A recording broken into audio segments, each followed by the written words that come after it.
ಎಲ್ಲರಿಗೂ ನಮಸ್ಕಾರ. ನಮ್ಮ ಭಾರತ ದೇಶದ ಚಿಕಿತ್ಸಾ ಕ್ಷೇತ್ರದಲ್ಲಿ ಅತ್ಯಂತ ಪುರಾತನವಾದ, ಪ್ರಾಚೀನವಾದ, ಪಾರಂಪರಿಕವಾದಂತಹ ಚಿಕಿತ್ಸಾ ವಿಧಾನವಾಗಿದೆ ಆಯುರ್ವೇದ ಚಿಕಿತ್ಸೆ. ಈ ಆಯುರ್ವೇದ ಚಿಕಿತ್ಸೆಗೆ ಶತಮಾನಗಳ ಇತಿಹಾಸವಿದೆ. ಇದು ಕೇವಲ ನಮ್ಮ ದೇಶದವರು ಮಾತ್ರ ಅಲ್ಲ, ಇಡೀ ಪ್ರಪಂಚದಾದ್ಯಂತ ಎಲ್ಲರೂ ಕೂಡ ಆಯುರ್ವೇದ ಚಿಕಿತ್ಸಾ ಪದ್ಧತಿಯನ್ನು ಬಹಳ ಇಷ್ಟಪಡ್ತಾರೆ. ಇದಕ್ಕೆ ಪ್ರಮುಖ ಕಾರಣ ಏನಪ್ಪಾ ಅಂತಂದ್ರೆ, ಈ ಚಿಕಿತ್ಸೆಯಲ್ಲಿ ಯಾವುದೇ ಅಡ್ಡ ಪರಿಣಾಮಗಳು ಇಲ್ಲ ಅಥವಾ ಕಡಿಮೆ ಎಂಬುವಂಥದ್ದೇ ಪ್ರಮುಖವಾಗಿದೆ. ಕೆಲವು ದಶಕಗಳ ಹಿಂದೆ ನಮ್ಮ ದೇಶಕ್ಕೂ ಕೂಡ ಅಲೋಪತಿ ಕಾಲಿಟ್ಟಿತ್ತು. ಈ ಸಂದರ್ಭದಲ್ಲಿ ನಮ್ಮ ಈ ಆಯುರ್ವೇದ ಚಿಕಿತ್ಸಾ ಪದ್ಧತಿಯನ್ನು ರಕ್ಷಿಸಿ ಇಟ್ಟಂಥದ್ದು ಇಲ್ಲಿನ ನಮ್ಮ ದೇಶದ ಗ್ರಾಮಾಂತರದಲ್ಲಿ ಇದ್ದಂತಹ ನಾಟಿ ವೈದ್ಯರು ಎಂದು ಕರೆಯಲ್ಪಡುವಂತಹ ಊರಿನ ವೈದ್ಯರು.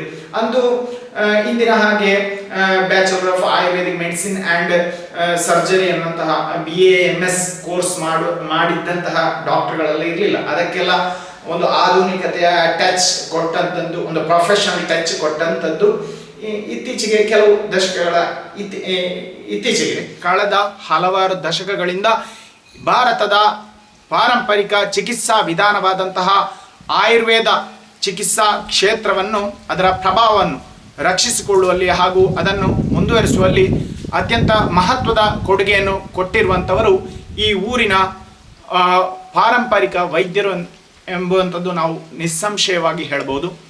ಅಂತಹ ಒಬ್ಬರು ವೈದ್ಯರನ್ನು ನಾನು ಇವತ್ತು ನಿಮಗೆ ಪರಿಚಯ ಪಡಿಸ್ತಾ ಇದ್ದೇನೆ. ಕಾಸರಗೋಡು ಜಿಲ್ಲೆಯ ಕುತ್ತಿಕೋಲು ಗ್ರಾಮದಲ್ಲಿರತಕ್ಕಂತಹ ನ್ಯೂನಂಗಾನ ಎಂಬ ಪ್ರದೇಶದಲ್ಲಿ ವಾಸವಾಗಿರತಕ್ಕಂತಹ ಪ್ರಭಾಕರನ್ ವೈದ್ಯರ್ ಎಂದೇ ಹೆಸರುವಾಸಿಯಾಗಿರುವಂತಹ ಪ್ರಭಾಕರನ್ ನಾಯರ್ ಎಂಬವರನ್ನು ನಾನು ಇಂದಿನ ಈ ಸಂಚಿಕೆಯಲ್ಲಿ ನೇರ ಸಂವಾದದ ಈ ಕಾರ್ಯಕ್ರಮದಲ್ಲಿ ನಿಮಗೆ ನಾನು ಪರಿಚಯಿಸ್ತಾ ಇದ್ದೇನೆ. ಅವರಿಗೆ ಮೊದಲಾಗಿ ಈ ಕಾರ್ಯಕ್ರಮಕ್ಕೆ ಸ್ವಾಗತವನ್ನು ಕೋರ್ತೇನೆ. ನಮಸ್ಕಾರ ಪ್ರಭಾಕರನ್ ವೈದ್ಯರು. ನೀವೀಗ ಕಳೆದ ಹಲವಾರು ವರ್ಷಗಳಿಂದ ಈ ಒಂದು ವೈದ್ಯ ಪರಂಪರೆಯಲ್ಲಿ ನೀವೀಗ ಮುಂದುವರಿತಾ ಇದ್ದೀರಿ. ನನಗೆ ಕೇಳಲಿಕ್ಕಿರುವಂತಹ ಮೊದಲ ಪ್ರಶ್ನೆ ಏನಪ್ಪಾ ಅಂತಂದ್ರೆ, ನೀವು ಸಾಮಾನ್ಯವಾಗಿ ಎಣ್ಣೆ ಹಾಕಿ ಉಜ್ಜುವಂತ ವಿಷಯದಲ್ಲಿ ನೀವೀಗ ನಿಸ್ಸೀಮರು. ಈ ಊರಲ್ಲಿ ಆ ಎಣ್ಣೆ ಹಾಕಿ ಉಜ್ಜುವ ವೈದ್ಯರು ಅನ್ನುವಂಥದ್ದೇ ನೀವು ಹೆಸರು ಪಡೆದಿರುವಂಥದ್ದು. ಆಗ ಈ ಎಣ್ಣೆ ಹಾಕಿ ಮಸಾಜ್ ಮಾಡುವಂತಹ ಈ ಒಂದು ಚಿಕಿತ್ಸಾ ವಿಧಾನದ ತತ್ವ ಏನು ಅಂತ ಒಂದು ನಮ್ಮ വീക്ഷകರಿಗೆ തിരി ಹೇಳಿದ್ರೆ ಒಳ್ಳೆಯದು. സ്വന്തമായിട്ട് നമ്മൾ ചില സമയം ചില അസുഖങ്ങൾക്ക് സ്വന്തമായിട്ട് എണ്ണ ഉണ്ടാക്കേണ്ടി വരും.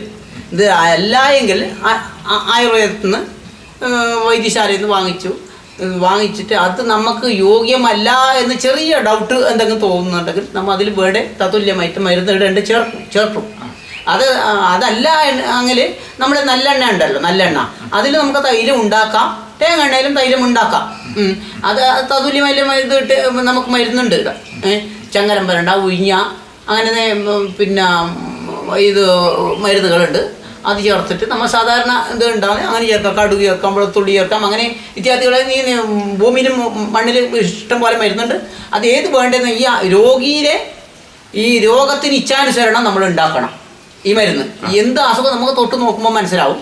അപ്പോൾ ആ അസുഖത്തിനനുസരിച്ച് നമ്മൾ ഈ വാങ്ങിക്കുന്ന തൈലമല്ലാതെ കണ്ട് നമ്മൾ അതിൽ മരുന്ന് ചേർക്കണം. ചേർത്ത് കഴിഞ്ഞാൽ മാത്രമേ ಅದು ಎಫೆಕ್ಟ್ ಆಗುള്ളൂ.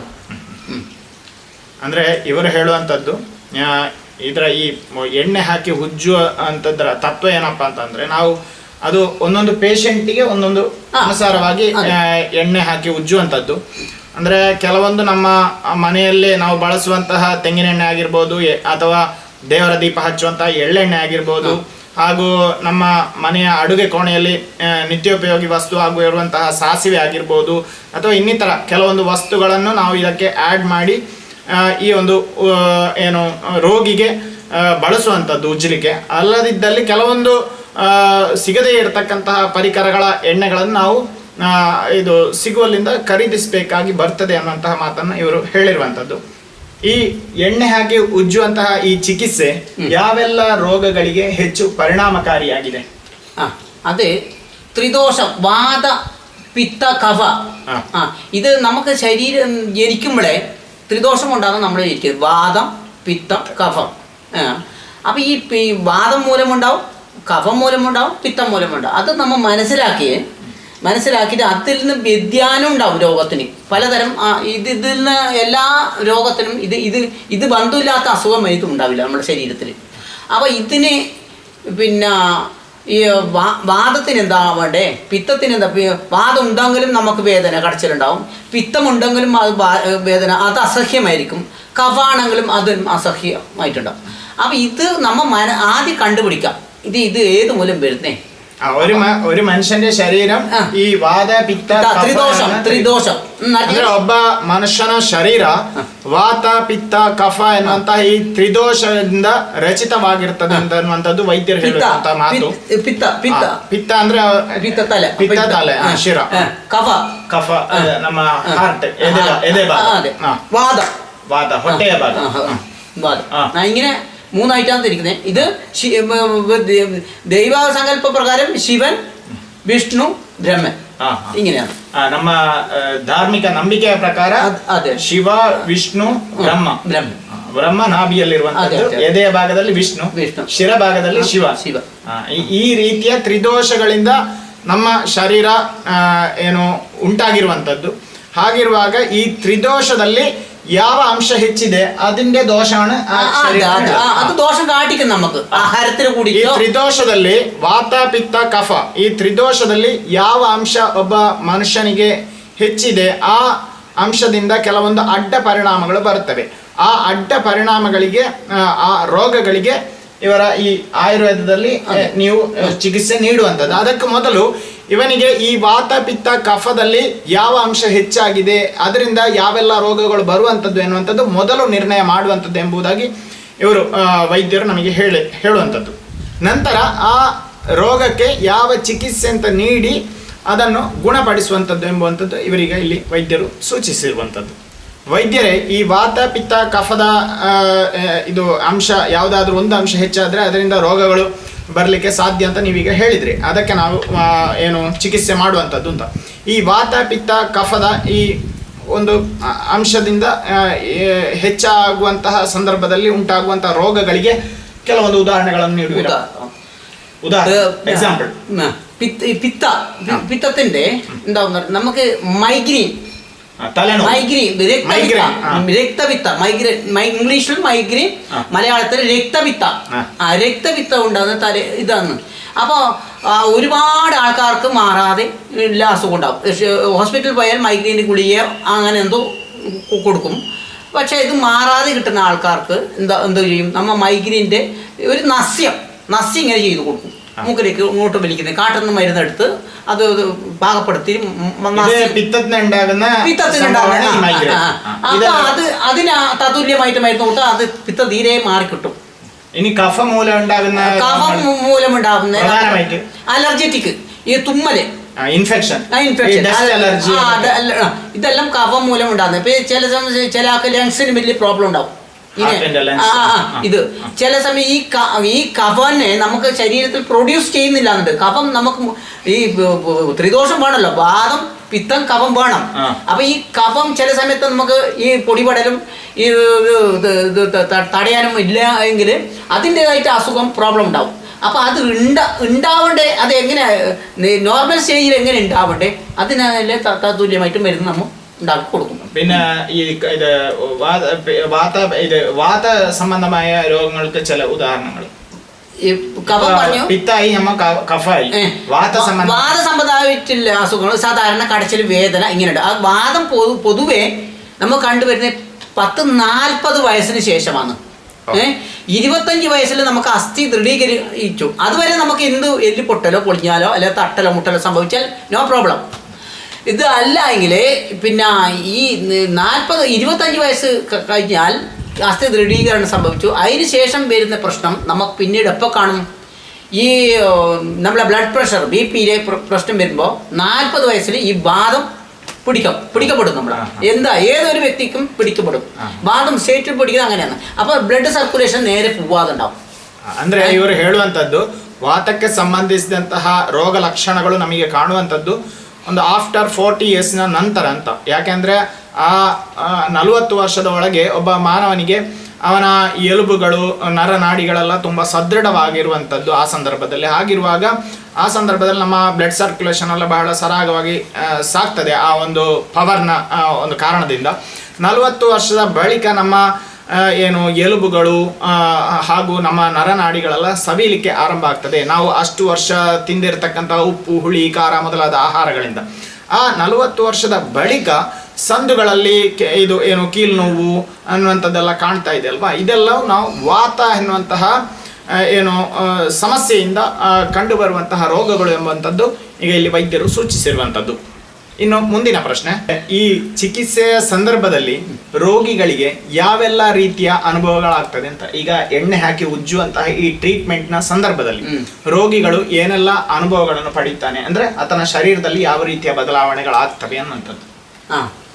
പിന്നെ പലതരം വേദനകൾ ഉണ്ടാവുമല്ലോ, അത് നമ്മൾ കണ്ടുപിടിക്കും.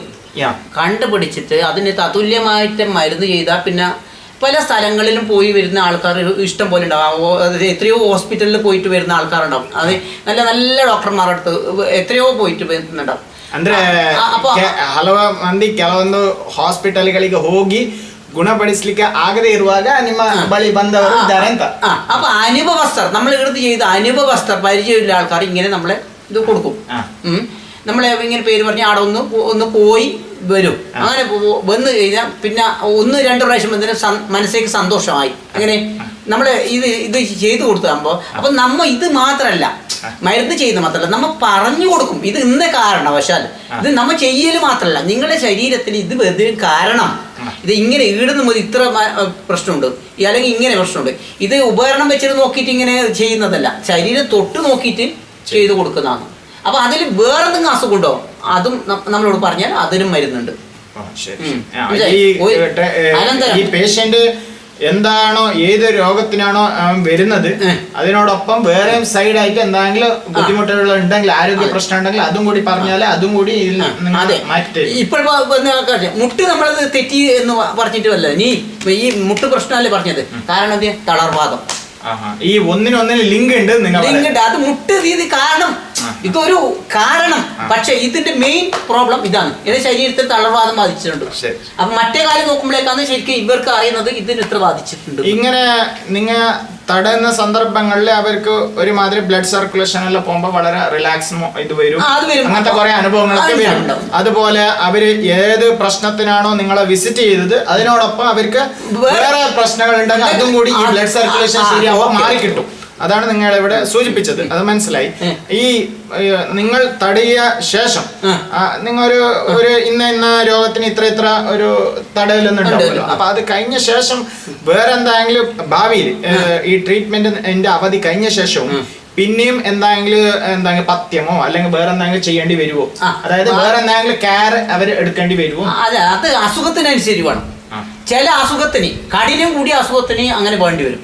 പിന്നെയും ലൈഫ് ലോങ് നമ്മ അത് അങ്ങനെ വേണമെന്നില്ല, ഏകദേശം. അപ്പൊ ചില ആൾക്കാർക്ക് ഹാർട്ട് പ്രോബ്ലം ഉണ്ടാവും, കിഡ്നി പ്രോബ്ലം ഉണ്ടാവും, ലിവർ പ്രോബ്ലം ഉണ്ടാവും, പിന്നെ ഇത്യാദി പ്രധാനപ്പെട്ട അവയവത്തിനെല്ലാം പ്രശ്നം ഉണ്ടാവും. അത്തരം ആൾക്കാർ കുറച്ച് കെയർ ചെയ്യണം. പിന്നെ ഇപ്പൊ ഏറ്റവും അധികം ശ്രദ്ധിക്കേണ്ടത് ഷുഗർ രോഗികൾ. ഷുഗർ രോഗികൾ ഇപ്പൊ നമ്മ ഹാർട്ട് രോഗികൾ മറ്റേ ആൾക്കാരൊന്നും ശ്രദ്ധിക്കില്ല. ഞാൻ ഫസ്റ്റ് ചോദിക്കില്ല നിങ്ങൾക്ക് ഷുഗർ ഉണ്ടോ.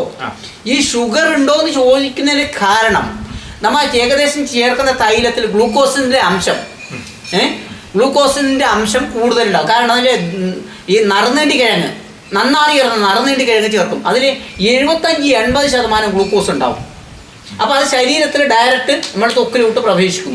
അപ്പോൾ എന്താകും, ഗ്ലൂക്കോസിന്റെ അളവ് കൂടും. ഇൻസുലിൻ ശരീരം ഉൽപ്പാദിക്കുന്നില്ല, പാൻക്രിയാസിൽ ഇൻസുലിൻ ഉൽപ്പാദിക്കപ്പെടുന്നില്ല എന്ന് കണ്ടാൽ ഇത് പ്രശ്നമല്ലേ, കൂടുതലുണ്ടാവും. അപ്പോൾ അത്തരം ആൾക്കാരോട് ഞാൻ ഫസ്റ്റ് ചോദിക്കല് നിങ്ങൾക്ക് ഹാർട്ട് പ്രശ്നമുണ്ടോ മറ്റേ പ്രശ്നമല്ല ഞാൻ ചോദിക്കല്. ആദ്യം നമ്മൾ ചോദിക്കല് ഷുഗർ ഉണ്ടോ, BP എത്ര ഉണ്ട്, അത് ഇത് രണ്ട്. BP ക്ക് നമ്മൾ തൽക്കം മരുന്ന് വെക്കും ആദ്യം, അത് വെച്ചിട്ടേ നമ്മൾ ചെയ്യും. ഷുഗറാണ് നമുക്ക് ഏറ്റവും ടോപ്പിൽ അറിയേണ്ടത്. ഷുഗർ അറിഞ്ഞെങ്കിൽ അങ്ങനത്തെ പേഷ്യന്റ് വേറെ മരുന്നുണ്ട്. അതെ, അതപ്പോ നമ്മ ഈ ഗ്ലൂക്കോസ് അടങ്ങാത്ത മരുന്നുകൾ ഉണ്ടാക്കണം. ഓ അങ്ങനെയുണ്ട്. മരുന്നുകൾ ഉണ്ടാക്കണം. നിങ്ങൾക്ക് ഫീഡ്ബാക്ക് മുമ്പേ വേണം. അത് കഴിക്കാൻ കൊടുക്കുന്ന മരുന്നും അതങ്ങനെ വേറെ ആ രോഗത്തിനെ കുറിച്ചിട്ടുള്ള മാത്രം ഇത് പോരാ. പേഷ്യന്റിന്റെ A to Z വേറെ ഹെൽത്ത് ഇഷ്യൂ കൂടി അത് അറിഞ്ഞിരിക്കണം. പിന്നെ അത് കൂടാതെ ഇപ്പൊ പെട്ടെന്ന് അറിയണ്ടേ നമുക്ക് ഏറ്റവും അത് രണ്ടാമത് പറയാം. നമുക്ക് ഇത് പറഞ്ഞു കൊടുക്കുന്നു. പിന്നെ ഒരു ಆಳ್ಕಾರಮ್ಮ ഒരു ഞാൻ പറയുന്നത് ಕೇಳ್ತೀನಿ ಅದೊಂದು ತಪ್ಪು ಗ್ರಹಿಕೆ ಆಗಿರ್ಬೋದು. ಅಂದ್ರೆ ಎಲುಬು ತಳೆಯೋರಿಗೆಲ್ಲ ಉಜ್ಜಬಾರ್ದು വൈദ്യരಲ್ಲಿಗೆ ಹೋಗಬಾರ್ದು എന്ന് പറഞ്ഞാൽ നിങ്ങൾക്ക് മനസ്സിലായോ കന്നഡത്തിൽ ഞാൻ പറഞ്ഞത്. അതായത് എല്ല് തയ്ച്ചലുള്ള ഉള്ളവര് വൈദ്യരുടെ ഒന്നും പോവാൻ പാടില്ല എന്ന് ഒരു നാട്ടിലെ ഒരു പറച്ചിലുണ്ട്. അവരൊക്കെ അത് തടയ ശേഷം പിന്നെയും എല്ല് ചിലപ്പോ പൊളിയാൻ സാധ്യതയുണ്ട്. അപ്പൊ എല്ല് തളയുന്ന പേഷ്യന്റ് ഒന്നും തടയിക്കാൻ പാടില്ല, അങ്ങനത്തെ അവര് വൈദ്യരെടുത്ത് പോവാൻ പാടില്ല എന്നുള്ളത് അതൊരു ശരിയായ ധാരണയാണോ അല്ലാതെ ഒരു മിഥ്യാധാരണയാണോ? ജനങ്ങളെ അറിവ് കുറവുള്ളത് കൊണ്ടാണോ അങ്ങനെ അവർ ചിന്തിക്കാൻ കാരണം? അതിനെ കുറിച്ചിട്ട് ഒന്ന് എല്ലിന് പ്രോബ്ലം ഉണ്ടാകുന്ന നമ്മൾ ജനനത്തിലെ എല്ലിന് പ്രോബ്ലം കാണാം. ജനിക്കുമ്പോഴേ നമുക്ക് ഞാൻ ಕನ್ನಡದಲ್ಲಿ ಎಕ್ಸ್ಪ್ಲೇನ್ ചെയ്യുന്നത് ಅಂದ್ರೆ ನಮ್ಮ ಭಾಗಗಳೆಲ್ಲ ಎಲ್ಲ ಕಡೆ ಕೂಡ ಒಂದು ತಪ್ಪು ಧಾರಣೆ ಇದೆ. ಈ ಎಲುಬು ತಳೆಯುವಂತಹ ಸಮಸ್ಯೆ ಇರತಕ್ಕಂಥವರು ಉಜ್ಜುವ ವೈದ್ಯರಲ್ಲಿಗೆ ಹೋಗಬಾರ್ದು. ಅವರು ಉಜ್ಜುವುದರಿಂದ ಆ ಸಮಸ್ಯೆ ಮತ್ತಷ್ಟು ಬಿಗಡಾಯಿಸದೆ ಹೊರತು ಕಡಿಮೆ ಆಗುವುದಲ್ಲ. ಅದರಿಂದ ಕೆಲವೊಮ್ಮೆ ಎಲುಬು ಕ್ರ್ಯಾಕ್ ಬರಲಿಕ್ಕೂ ಕೂಡ ಸಾಧ್ಯತೆ ಉಂಟು ಅಂತ ಆ ವಿಷಯದ ಬಗ್ಗೆ ಇದೀಗ ವೈದ್ಯರು ಹೇಳ್ತಾ ಇರುವಂಥದ್ದು ಅದು ತಪ್ಪು, ಅದು ಸರಿಯಲ್ಲ. ನಮ್ಮ ಒಂದು ಧಾರಣೆ ಅದು ನಿಮಗೆ ಇರುವಂತಹ ತಿಳುವಳಿಕೆ ಕೊರತೆಯಿಂದಾಗಿ ನೀವು ಆ ರೀತಿ ಗ್ರಹಿಸಿರುವಂಥದ್ದು ಅನ್ನುವಂಥದ್ದು ಅವರಿಗೆ ಇಲ್ಲಿ ಹೇಳುವಂಥದ್ದು. ಅದು ಯಾಕೆ ಅನ್ನುವಂಥದ್ದು ಅವರಿಗೆ ಅದರ ಬಗ್ಗೆ ಸ್ಪಷ್ಟೀಕರಣ ನೀಡ್ತಾರೆ. അത് എന്തുകൊണ്ട് അതെ ശരിയല്ല. ശരീരത്തില് ത്വക്ക് അഷ്ടസ്ഥലം കൊണ്ടാണ് ശരീരം നിർമ്മിച്ചിരിക്കുന്നത്. ಅಷ್ಟಸ್ಥಲಂ 8 ಸ್ತರಗಳಿಂದ ಮಾನವನ ದೇಹ ನಿರ್ಮಾಣವಾಗಿರುವಂತದ್ದು ಅನ್ನುವಂಥದ್ದು ವೈದ್ಯರು ಹೇಳ್ತಾ ಇರುವಂತದ್ದು. ത്വക്ക് രസം, ഇതിലുള്ള ഒരു നീരുണ്ട് രസം.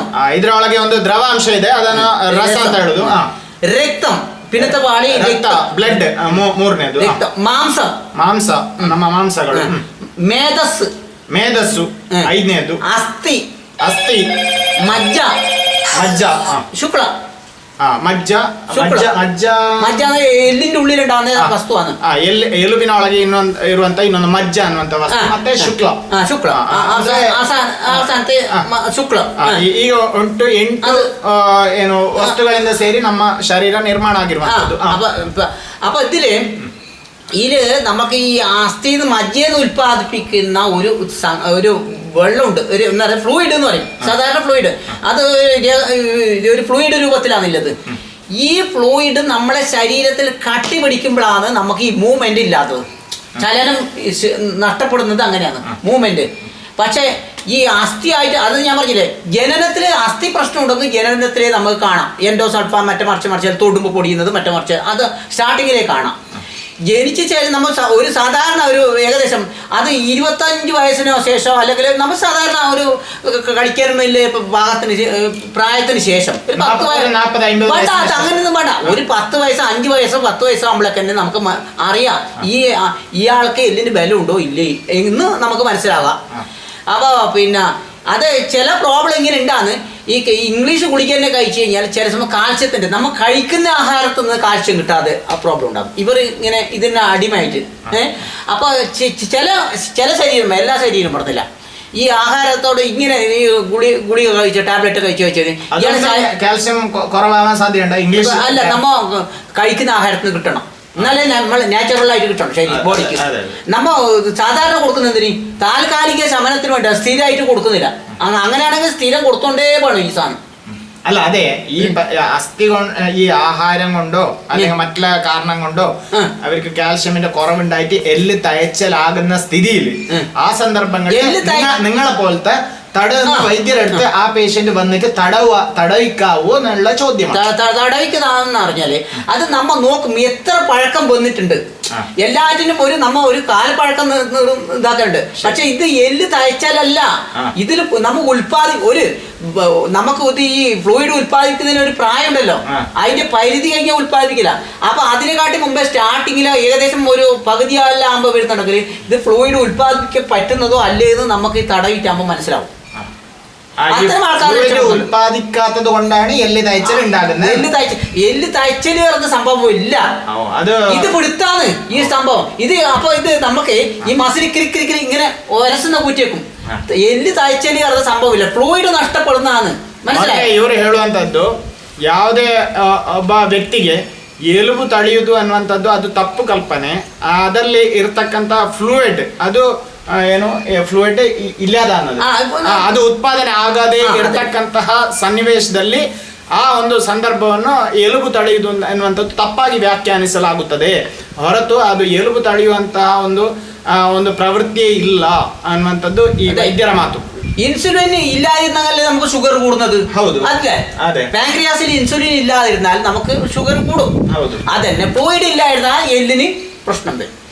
ಇನ್ಸುಲಿನ್ ಉತ್ಪಾದನೆ ಆಗದೇ ಇರುವಾಗ ಮನುಷ್ಯನಿಗೆ ಸಕ್ಕರೆ ಕಾಯಿಲೆ ಬರುವ ಹಾಗೆ ಎಲುಬಿನಲ್ಲಿ ಫ್ಲೂಯಿಡ್ ಉತ್ಪಾದನೆ ಆಗದೇ ಇರತಕ್ಕಂತಹ ಸಂದರ್ಭದಲ್ಲಿ ಆತನಿಗೆ ಈ ಎಲುಬು ತಳೆಯುವುದು ಎನ್ನುವಂಥ ತಪ್ಪಾದ ವ್ಯಾಖ್ಯಾನ ಅಂತ ಅವರು ಹೇಳುವಂಥದ್ದು ಆ ಸಮಸ್ಯೆ ಉಂಟಾಗ್ತದೆ ಅಂತ. ಅದಕ್ಕೆ ಏನು ಇದು ಉದ್ದುವುದರಿಂದ ಯಾವುದೇ ಇದು ಪ್ರಾಬ್ಲಮ್ ಇಲ್ಲ, ಸೈಡ್ ಎಫೆಕ್ಟ್ ಏನು ಇಲ್ಲ. ಉದ್ದಿ ಅವರಿಗೆ ಗೊತ್ತಾಗ್ತದೆ ಅಂತ ನೋಡುವಾಗಲೇ ಅದು ಉದ್ದಿ ಅದನ್ನು ಮೊದಲಿನ ಹಾಗೆ ಸರಿಪಡಿಸಲಿಕ್ಕೆ ಆಗ್ತದ ಅನ್ನುವಂಥದ್ದು ಅವರಿಗೆ ನೋಡುವಾಗ ಗೊತ್ತಾಗ್ತದೆ ಅಂತೆ. ಪಿನ್ನೆ ഒരു ചോദ്യം, ಒಂದು ಪ್ರಶ್ನೆ, ಈ ಎಲುಬು ತಳೆಯುವುದು ಅಂತ ಈಗ ಸಾಮಾನ್ಯವಾಗಿ ನಾವು ಹೇಳುವಂಥದ್ದು, ಅಂತಹ ಸಮಸ್ಯೆ ಇರುವಂತಹ ರೋಗಿಗಳನ್ನು ಉಜ್ಜುವಾಗ್ಲೂ ಇತರ ರೋಗಿಗಳನ್ನು ಉಜ್ಜುವಾಗ್ಲೂ ವ್ಯತ್ಯಾಸ ಉಂಟಾ? ಏನಾದ್ರೂ ಉಜ್ಜುವುದರಲ್ಲಿ ವ್ಯತ್ಯಾಸ ಉಂಟಾ എന്ന് പറഞ്ഞാലേ മലയാളത്തിൽ പറഞ്ഞാലേ ഈ എല്ല് തയ്ച്ചല് ഉള്ള പേഷ്യന്റ് അവര് വരുന്നല്ലോ. ഇപ്പൊ നിങ്ങൾ പറയുന്ന അത് വ്യാഖ്യാനം തെറ്റെന്ന്, ഓക്കെ, അത് ശരി, അതെന്തോ ആവട്ടെ. അങ്ങനെ പറയുന്ന ആ പേഷ്യന്റിനെയും മറ്റുള്ള വേറെ ഉളുക്കിയ കാരണം കൊണ്ടോ വേറെ എന്തെങ്കിലും സിദ്ധായ കാരണം കൊണ്ടോ വരുന്ന തടുന്ന ആ പേഷ്യന്റിനെയും തടുന്ന രീതിയിൽ എന്തെങ്കിലും വ്യത്യാസം ഉണ്ടോ? ആ തടുന്ന വ്യത്യാസം അത് നമുക്ക് ഈ നമുക്ക് ശരീരത്തില് ഈ അസ്ഥിമർമ്മം, മാംസമർമ്മം, നാഡിമർമ്മം, ഇങ്ങനെ ഈ മർമ്മങ്ങളുണ്ട്. 206 മർമ്മങ്ങളുണ്ട്. 206 മർമ്മം. ഇതിലെ ഏത് പ്രശ്നം ഇപ്പോൾ ഈ ജോയിന്റിൽ വരുന്നാൽ, ഈ അസ്ഥിയിൽ ഇങ്ങനത്തെ ജോയിന്റിൽ വരുന്നാൽ ഇത് ഏതിൻ്റെ ആണോ പ്രശ്നം അത് നമ്മ കണ്ടുപിടിക്കാം. അത് കണ്ടുപിടിച്ചിട്ടാണ് ചികിത്സിക്കേണ്ടത്. അപ്പോൾ ചില സമയം ഇത് സംബന്ധമായിരിക്കില്ല, ഇതേതെങ്കിലും മർമ്മത്തിന് വരുന്ന ചെറിയൊരു അപാകതയായിരിക്കും, സിമ്പിൾ ശരിയാവും. അപ്പൊ നിങ്ങൾ പറയുന്നത് ഈ എല്ല് തയ്ച്ചൽ ഉണ്ടാകുന്നത് കൊണ്ട് തടയാൻ പാടില്ല എന്നുള്ളത് തെറ്റായ ധാരണയാണ്. അത് തെറ്റ്. അങ്ങനെ എത്രയോ രക്ഷപ്പെട്ടതുണ്ട്. അല്ല, അങ്ങനെ കുറെ ആള് പറയുന്നത് ഞാൻ കേട്ടു. എനിക്ക് ആ സംശയം നിവാരണമാണ്. അതിനോടൊപ്പം എന്റെ വീക്ഷകർമാർക്കും കൂടി അതിനെ പറ്റിട്ട് ഒരു ക്ലാരിഫിക്കേഷൻ കിട്ടണം എന്നുള്ളത്. കാരണം എന്തുകൊണ്ടുവരാം, ചില ചികിത്സക്കാർമാർ ഈ ജോയിന്റ് അനങ്ങാത്ത ജോയിന്റ് ആയിരിക്കും, ഇതിനെ പെട്ടെന്ന് എടുത്തിട്ട് ഇങ്ങനെ ആവും, മനസ്സിലായോ? അപ്പൊ എന്താവും? അപ്പൊ എന്തായാലും ഇത് ഈ പൊട്ടൽ ഒരു സ്റ്റിക്ക് എടുത്ത് നമ്മൾ സാവധാനത്തിൽ വലിച്ചാൽ സാരമില്ല. അതിന് പാകപ്പെടുത്തിയിട്ട് മെല്ലെ മെല്ലെ മെല്ലെ മെല്ലെ മെല്ലെ മെല്ലെ സ്റ്റെപ്പ് ബൈ സ്റ്റെപ്പ് കൊണ്ടുപോകണം. ഈ വഴങ്ങാത്തത് ആ ഫ്ലൂയിഡ് ഉത്പാദനം ദിവസം ഈ ടൈറ്റിനെ ഫ്രീ ആക്കണം. ഓയിൽ ഇല്ലെങ്കിൽ മെഷീൻ എന്താവും, ഗ്രീസ് ഇല്ലെങ്കിൽ മെഷീൻ എന്താവും. ഈ ഗ്രീസ് ഉറക്കുന്ന സംഭവമാണ് ഇവിടെ വരുന്നത്. അത് പിന്നെ ലൂസായി കഴിഞ്ഞാലേ അവിടെ ഫ്ലൂയിഡ് പോവും, മനസ്സിലായോ? അപ്പോൾ അത്തരം ഈ സംഗതിക്ക് എങ്ങനെയാന്ന് പറഞ്ഞാൽ അത് സാവധാനത്തിൽ തതുല്യമായിട്ടുള്ള കിഴി കൊടുക്കണം. അത് പിന്നെ പലതരം ഇത് ഉണ്ട്. അപ്പോൾ പണ്ടത്തെ തന്നെ പണ്ട് കാലങ്ങളിൽ ഉപയോഗിക്കുന്ന മരുന്നല്ല, കാലത്തിന് മാറ്റം വരുന്നതിനനുസരിച്ച് ചികിത്സക്ക് മാറ്റം വരണം. പണ്ട് കാലം ഇത് ഉപയോഗിക്കുന്ന പറഞ്ഞിട്ട് അത് ഉപയോഗിച്ച് ഇപ്പോഴത്തെ ആഹാരം വ്യത്യാസമുണ്ട്, ഭക്ഷണം വ്യത്യാസമുണ്ട്, നമ്മൾ കഴിക്കുന്ന ഭക്ഷണം വ്യത്യാസമുണ്ട്. ഇപ്പൊ എക്സ്ട്രാ വരുന്ന ഇപ്പൊ കൊറോണയുടെ സൂചി കൊടുത്തിട്ട് പൊതുവെ കട്ട പിടിക്കുന്നതാണ്. ഹാർട്ട് പേഷ്യന്റ്, ക്യാൻസർ പേഷ്യന്റ്, ഇങ്ങനത്തെ വരുന്ന പേഷ്യന്റ് ഉണ്ട്. ನನಗೊಂದು ಸಂಶಯ ಇದೆ. ಈ ಕೊರೋನಾ ಬಂದಂತಹ ಸಂದರ್ಭದಲ್ಲಿ ಎಲ್ಲರಿಗೂ ಪ್ರತಿರೋಧ ಲಸಿಕೆ ಹಾಕಲಾಯಿತು. ಕೋವಿಶೀಲ್ಡ್, ಕೋವ್ಯಾಕ್ಸಿನ್ ಎನ್ನುವಂಥ 2 ವ್ಯಾಕ್ಸಿನ್ ಅನ್ನು ನಮ್ಮ ಎಲ್ಲ ಭಾರತದಲ್ಲಿ ಹಾಕಿದ್ರು. ಈಗ ಅದರಿಂದಾಗಿ ಬ್ಲಡ್ ಮಡ್ಡುಗಟ್ಟುತ್ತದೆ, ಅಂದರೆ ಹೆಪ್ಪುಗಟ್ಟುತ್ತದೆ ಅನ್ನುವಂತಹ ಒಂದು ಹೇಳ್ತಾರೆ ಜನ ಮನಸ್ಸುಗಳಲ್ಲಿ. ಆ ಒಂದು ಮಾತಿದೆ. ಅದು ಎಷ್ಟರ ಮಟ್ಟಿಗೆ ಅದರಲ್ಲಿ ಸತ್ಯಾಂಶ ಇದೆ ಅನ್ನುವಂಥದ್ದು ನಿಮಗೇನಾದ್ರೂ ಅದರ ಬಗ್ಗೆ ಅರಿವಿದೆಯಾ ಅಂತ? അതെ അതായത് ഈ കോവാക്സിന് കോവിഷീൽഡ് എല്ലാം ഉപയോഗിച്ച ആൾക്കാർ ഇപ്പൊ നമ്മ എല്ലാരും ഉപയോഗിച്ചല്ലോ, നിങ്ങൾ ഉപയോഗിച്ചു, ഞാൻ ഉപയോഗിച്ചു. അപ്പൊ അതുകൊണ്ട് ഇപ്പൊ കുറെ ഹാർട്ട് എന്ത് ഫയൽ കേസ് എല്ലാം അധികമായി എന്നുള്ള ഒരു വർത്തമാനങ്ങളുണ്ട്. അപ്പൊ അതില് സത്യാംശം ഉണ്ടോ, ശരിയായ ധാരണയാണോ? പലതരം ഇത് പൊതുവെ രക്തം കട്ട പിടിക്കുന്ന ഒരു പ്രശ്നമാണ് ഈ ഇതിന് കട്ട പിടിക്കാൻ സ്വഭാവം കൂടുതലാണ്. അപ്പൊ ചിലത് നമുക്ക് അറിയില്ലല്ലോ. അപ്പൊ നമ്മൾ ചില സ്ഥലങ്ങളിൽ പോയിട്ട് അപ്പൊ ഓരോരോ നമുക്ക് ഇഷ്ടപ്പെട്ട ഡിന്നറിന് ഒരുക്കി കിട്ടുന്നത് ആ ഭക്ഷണം നമ്മൾ സന്തോഷിച്ച് പൂർവ്വം കഴിച്ചു. ആടുന്ന് കുറച്ച് ദിവസം കഴിയുമ്പോഴേക്കാണ് നമുക്ക് ഈ പ്രശ്നം കാണുന്നത്. ഇതങ്ങനെ അത് അങ്ങനെ വരുന്നില്ല നമ്മൾ ചിന്തിക്കില്ല. പക്ഷെ ഇവിടെ എന്താവും, ഈ പദാർത്ഥം നമ്മുടെ ശരീരത്തിൽ ആവില്ല. ആമാശയത്തിൽ വെച്ചിട്ട് ഇത് കഴിക്കുമ്പോ നമ്മുടെ ശരീരത്തിൽ ഉണ്ടല്ലോ കയറ്റിയത് ആവശ്യമില്ലാതെ. ഈ കോവാക്സിന് കോവിഷീൽഡ് ബ്ലഡ് മഡ് കെട്ടുന്നതില് ഒരു പാത്രം വഹിച്ചിട്ടുണ്ട്. അത് എങ്ങനെ അറിയാം, രോഗികൾക്ക് പ്രശ്നമല്ല. നമുക്ക് കൊറോണ വന്ന ആൾക്കാർക്ക് ബാധകമല്ലാതെ ഇവരെ ശരീരമായിട്ട് പ്രവർത്തിക്കുന്നത്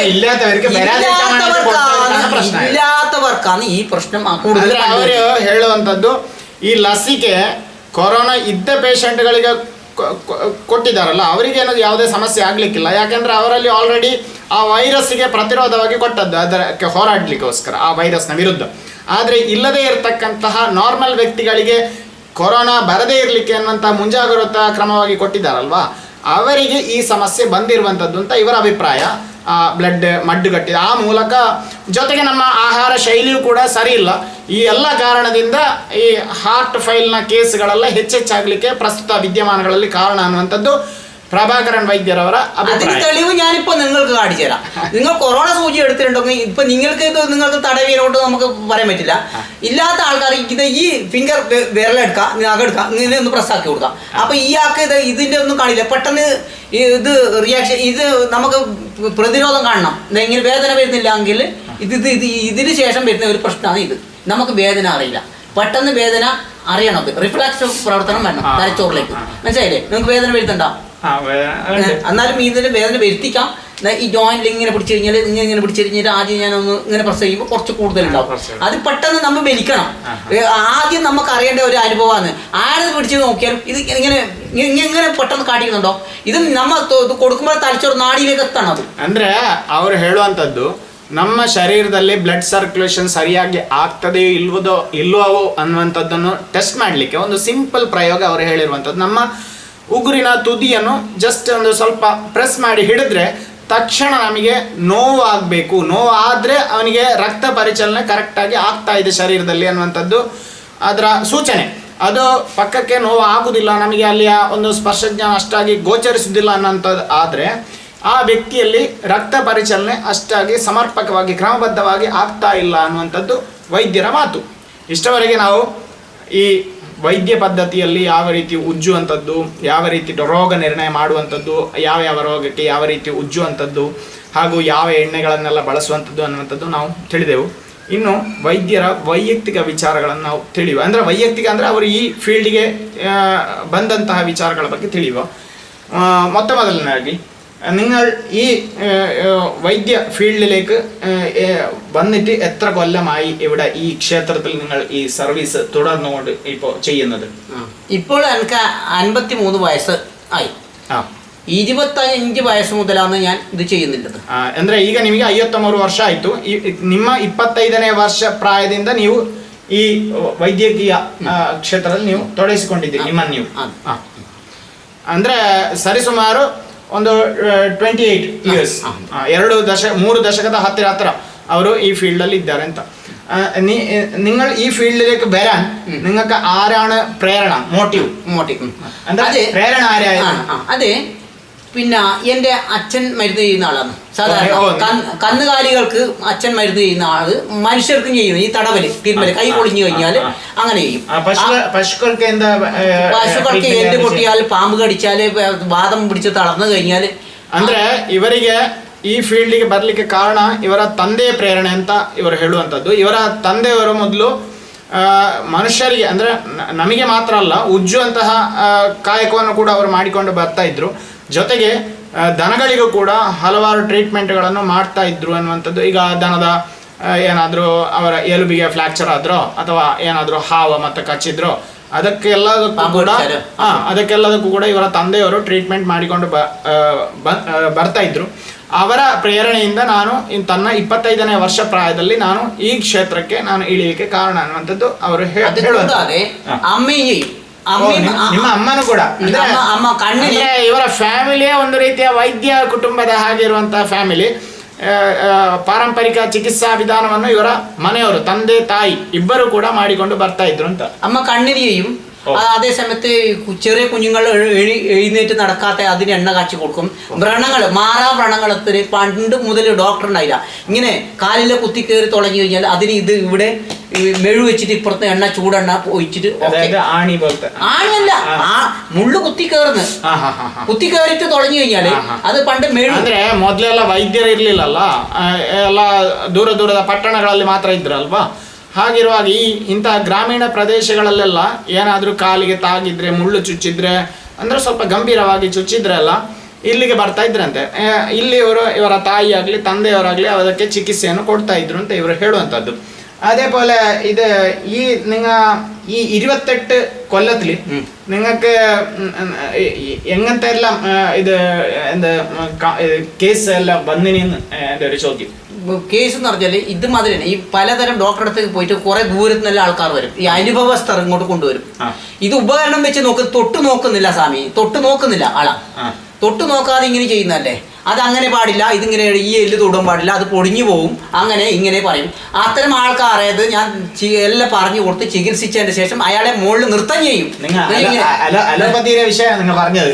അലോപ്പതി അങ്ങനെ പറയും. നമ്മ ഇവിടെ വന്നിട്ട് തൊട്ട് നോക്കി അത് തൊടാൻ പറ്റുമോ പറ്റില്ല അറിഞ്ഞ് ചെയ്തുകൊണ്ട് ഇതേ ആളെ മുകളിൽ നിന്നിട്ട് ഞാൻ ಇങ്ങനെ ಮತ್ತೆ ಯಾವೆಲ್ಲ ಊರುಗಳಿಂದ ನಿಮ್ಮಲ್ಲಿಗೆ ಟ್ರೀಟ್ಮೆಂಟ್ಗೆ ಆಗಮಿಸಿದ್ದಾರೆ ಇಷ್ಟವರೆಗೆ? ಯಾವೆಲ್ಲ ದೂರದ ಊರುಗಳು? ಎಷ್ಟು ದೂರ? തിരുവനന്തപുരം, കോഴിക്കോട്, എറണാകുളം, കോട്ടയം. ಈಚೆ ಕರ್ನಾಟಕ ಸೈಡಿಂದಲೂ ಬಂದಿದ್ದಾರೆ ತುಂಬಾ. ಕರ್ನಾಟಕದಲ್ಲಿ ಆള് പിന്നെ അയാളെ നാട് കർണാടക. ನಾನು ಕೇಳುವಂತದ್ದು ಈಗ ದೂರದ ಊರು ಅಂತ ನೀವು ಹೇಳಿದ್ರಿ, ಈಗ ತಿರುವನಂತಪುರ, ಕಲ್ಲಿಕೋಟೆ ಅಲ್ಲೇ ಮೊದಲಾದ ಕಡೆಯಿಂದೆಲ್ಲ ಬಂದಿದ್ದಾರೆ ಅಂತ. ಈ ಕಡೆ ನಮ್ಮ ಕನ್ನಡ ಏರಿಯಾದಿಂದಲೂ ಕೂಡ ಬಂದಿದ್ದಾರೆ ಅಂತ ದೂರದ ಊರುಗಳು. ಅಲ್ಲ, ನಿಮ್ಮ ಬಗ್ಗೆ ಮಾಹಿತಿ ಕೆಲವೊಮ್ಮೆ ಸಿಗದೇ ಇರ್ಬೋದು ಅವರಿಗೆ, ಅದಕ್ಕೆ ಗೊತ್ತಿಲ್ಲ ಅಲ್ಲ, ಅದಕ್ಕೋಸ್ಕರ ನಾನು ಈ ವಿಡಿಯೋ ಮಾಡಿರುವಂತದ್ದು ಅಂತ. ಕೆಲವು ಕಡೆಯಿಂದೆಲ್ಲ ಬಂದಿದ್ದಾರೆ ನಮ್ಮಲ್ಲಿಗೆ. ಮತ್ತೆ ಸ್ಥಳೀಯವಾಗಿ ತುಂಬಾ ಜನ ಎಲ್ಲರಿಗೂ ಚಿರಪರಿಚಿತ, സ്ഥിരം പരിചയമുണ്ടല്ലോ, മനസ്സിലായില്ലേ? അങ്ങനെ ಅಂದ್ರೆ ಈ ಮಲಯಾಳ ಏರಿಯಾದಲ್ಲಿ ಕೇರಳದಿಂದ ತುಂಬಾ ತಿರುವನಂತಪುರದಿಂದ ಕಲ್ಲಿಕೋಟೆಯಿಂದೆಲ್ಲ ಇಲ್ಲಿಗೆ ಬಂದು ಇವರ ಚಿಕಿತ್ಸೆಯನ್ನು ಪಡೆದು ಗುಣಮುಖರಾಗಿ ಹೋಗಿರುವಂಥ ಅದೆಷ್ಟೋ ರೋಗಿಗಳು ಇದ್ದಾರೆ ಅನ್ನುವಂಥದ್ದು ಇವರು ಹೇಳುವಂಥದ್ದು. ಹಾಗೆ ಇವರು 28 ವರ್ಷಗಳಿಂದ ಈ ಕ್ಷೇತ್ರದಲ್ಲಿ ಅವರು ತಮ್ಮ ಸೇವೆಯನ್ನು ಜನರಿಗೆ ಮಾಡಿರುವಂಥದ್ದು. ಮತ್ತು ഈ ട്രീറ്റ്മെന്റിനെല്ലാം ഒരു സർവ്വസാധാരണ ഇപ്പം പല ട്രീറ്റ്മെന്റിന് പല ചെലവുകൾ വരും. എന്നാലും ഒരു സർവ്വസാധാരണ ഒരു മാക്സിമം ഇത് ബഡ്ജറ്റ് ഏത് രീതിയിലാവും ഈ ട്രീറ്റ്മെന്റിന്? ബഡ്ജറ്റ് നമ്മൾ ചെലവിടുന്നത് മാത്രം, ബാക്കി നമ്മളെ മണ്ണിലില്ലേ നമ്മളെ പരിസരത്ത് നമ്മൾ വച്ച് പിടിപ്പിച്ചിട്ടുണ്ട്. അല്ല ഹೌದು, അത് നമ്മൾ കണക്കൂട്ടില്ല. പ്രകൃതിയാണ്, ഭൂമിയിലുണ്ടാകുന്നേ, ഭൂമുഖത്തില്ലേ മരുന്നിന് നമ്മ ജനിക്കുന്നതിനാട്ടി മുമ്പേ ഉണ്ട്. അത് നമ്മൾ നട്ടുപിടിപ്പിക്കുന്നില്ലേ ഭൂമുഖത്ത്.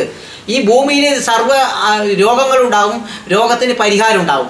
ഈ പരിഹാരം കണ്ടുപിടിക്കുന്നത് നമ്മളെ ഒരു അത് നമ്മളെ ഒരു ഇതാണ്. അതല്ല സ്വാമി, അങ്ങനല്ല. അത്തരം മരുന്ന് നമ്മ വാങ്ങിക്കുന്നതിന്റെ മാത്രമേ പറയൂ. നമ്മ ഇവിടുന്ന് ഉണ്ടാക്കുന്ന ഈ വസ്തുക്കളെ പണം വാങ്ങലില്ല, വാങ്ങിക്കുന്നതേ വേണ്ടു. ಅತ್ರ ಅವರು ಹೇಳುವಂಥದ್ದು, ನಾನು ಯಾವುದೇ ಒಂದು ಟ್ರೀಟ್ಮೆಂಟಿಗೆ ಕೂಡ ಇಂತಿಷ್ಟೇ ದುಡ್ಡು ಅನ್ನುವಂಥದ್ದು ನಾನು ಹೇಳಲಿಕ್ಕಿಲ್ಲ. ಹೊರಗಿನಿಂದ ತೆಗೆಯಬೇಕಾದಂತಹ ಮದ್ದುಗಳು, ಅದು ಎಣ್ಣೆ ಆಗಿರ್ಬೋದು ಅಥವಾ ಇತರ ಔಷಧಿಗಳು ತೆಗೆಯಬೇಕಾಗಿರ್ತಕ್ಕಂತಹ ಸಂದರ್ಭದಲ್ಲಿ ಆ ಖರೀದಿಸಿದ ಔಷಧಿಗೆ ನಾನು ದುಡ್ಡನ್ನು ತೆಗೆದುಕೊಳ್ಳುತ್ತೇನೆ. ಹೊರತುಪಡಿಸಿದರೆ ನಾನೇ ತಯಾರಿಸುವಂತಹ ಗಿಡಮೂಲಿಕೆಗಳೆಲ್ಲ ಇವರ ಹಿತ್ತಿಲಲ್ಲಿವೆ. ಅದರಿಂದ ತಯಾರಿಸಿರುವಂತಹ ಮದ್ದುಗಳಿಗೆಲ್ಲ ನಾನು ಹಾಗೆ ಲೆಕ್ಕ ಹೇಳುವುದಿಲ್ಲ. ಜೊತೆಗೆ ಅವರು ಉದ್ದುದಕ್ಕೂ ಕೂಡ ಅಷ್ಟೇನು ಅವರು ಇಂತಿಷ್ಟೇ ಒಂದು ಫೀಸ್ ಅನ್ನುವಂಥದ್ದು ನಿಗದಿಪಡಿಸಿದಂಥದ್ದು ಯಾವುದೇ ಇಲ್ಲ. ಅವರು ಸಂತೋಷವಾಗಿ ನೀಡಿದ್ದನ್ನು ಅವರು ಬಹಳ ಅವರು ಕೂಡ ಮನಪೂರ್ವಕವಾಗಿ ಅವನಿಗೆ ಗುಣಪಡಿಸುವಂಥದ್ದು ಅವರ ಮುಖ್ಯ ಧ್ಯೇಯ ಹೊರತು ಅವರಿಂದ ಸಿಗುವಂತಹ ಪ್ರತಿಫಲದಿಂದ ಅಲ್ಲ. ಅಂದರೆ ಅವರಿಗೆ ಅದರಿಂದಲೇ ಒಂದು ಸಂತೃಪ್ತಿ ಅನ್ನುವಂಥದ್ದು ಅವರೀಗ ನಮ್ಮ ಹತ್ರ ಹಂಚಿಕೊಂಡಿರುವಂಥದ್ದು. ಒಟ್ಟಾರೆಯಾಗಿ ನಾನು ಮೊದಲೇ ಹೇಳಿದ ಹಾಗೆ ನಮ್ಮ ಈ ಆಯುರ್ವೇದ ಕ್ಷೇತ್ರವನ್ನು ಈ ಅಲೋಪತಿ ಔಷಧಗಳ ಪ್ರಭಾವದ ಸಂದರ್ಭದಲ್ಲಿ ನಿಜವಾಗಿ ಈ ಕ್ಷೇತ್ರವನ್ನು ರಕ್ಷಿಸಿರುವಂಥದ್ದು ಇಂತಹ ಹಲವಾರು ನಮ್ಮ ಭಾರತದ ಗ್ರಾಮಗಳಲ್ಲಿ ಇರ್ತಕ್ಕಂತಹ ಊರ ವೈದ್ಯರು ಅನ್ನುವಂಥದ್ದು ನಾನು ಮೊದಲೇ ಹೇಳಿದೆ. ಆ ಎಲ್ಲ ದೃಷ್ಟಿಕೋನದಿಂದ ಇವರು ಕೂಡ ಆ ಒಂದು ಏನು ಸೇವೆಯಲ್ಲೂ ಕೂಡ ಇವರು ಕೂಡ ನಿರತರಾದವರು. ಈ ಎಲ್ಲ ವಿಷಯಕ್ಕೆ ಸಂಬಂಧಪಟ್ಟಂತೆ ಅವರ ಅನುಭವಗಳನ್ನು, ಅದೇ ರೀತಿ ನಮಗೆ ಕೆಲವು ತಿಳಿದೇ ಇರತಕ್ಕಂತಹ ವಿಚಾರಗಳ ಬಗ್ಗೆ, ಸಂಶಯಗಳನ್ನು ಕೂಡ ಅವರು ತಮ್ಮ ಅಭಿಪ್ರಾಯದ ಮೂಲಕ ತಿಳಿಸಿ ಅದನ್ನು ನಮಗೆ ಇಲ್ಲಿ ಏನು ನಿವಾರಣೆ ಮಾಡಿದ್ದಾರೆ. ಇಷ್ಟೆಲ್ಲ ಅನುಭವಗಳನ್ನು ಹಂಚಿಕೊಂಡಂತಹ ಹಾಗೂ ಇದಕ್ಕೋಸ್ಕರ ಇಷ್ಟೊಂದು ಸಮಯವನ್ನು ನನಗೋಸ್ಕರ ಮೀಸಲಿಟ್ಟಂತಹ ನಮ್ಮ ಏನು ಈ ಪ್ರಭಾಕರನ್ ವೈದ್ಯರು ಅಂತ ಕುತ್ತಿಕೋಲು, ಕಾಸರಗೋಡು ಜಿಲ್ಲೆಯ ಕುತ್ತಿಕೋಲು ಗ್ರಾಮದಲ್ಲಿ ಹೆಸರುವಾಸಿಯಾಗಿರುವಂತಹ ಪ್ರಭಾಕರನ್ ವೈದ್ಯರ್ ಅವರಿಗೆ, ಪ್ರಭಾಕರ್ ನಾಯರ್ ಅವರಿಗೆ ನಿಮ್ಮೆಲ್ಲರ ವೀಕ್ಷಕರ ಪರವಾಗಿ ತುಂಬ ಹೃದಯದ ಧನ್ಯವಾದಗಳು. ನಮಸ್ತೆ ವೈದ್ಯರೇ. ನಮಸ್ತೆ. ಮತ್ತೊಂದು ಸೂಚನೆ, ಮುಂದಿನ ವಿಡಿಯೋದಲ್ಲಿ ಇವರ ಹಿತ್ತಿಲಲ್ಲಿ ಬೆಳೆಸಿದಂತಹ ಗಿಡಮೂಲಿಕೆಗಳನ್ನು ಪರಿಚಯ ಮಾಡುವ ದೃಶ್ಯಗಳನ್ನು ನಾನು ಹಾಕ್ತೇನೆ. ಅದನ್ನು ಕೂಡ ನೋಡಲು ಮರೆಯದಿರಿ. ಎಲ್ಲರಿಗೂ ನಮಸ್ಕಾರ.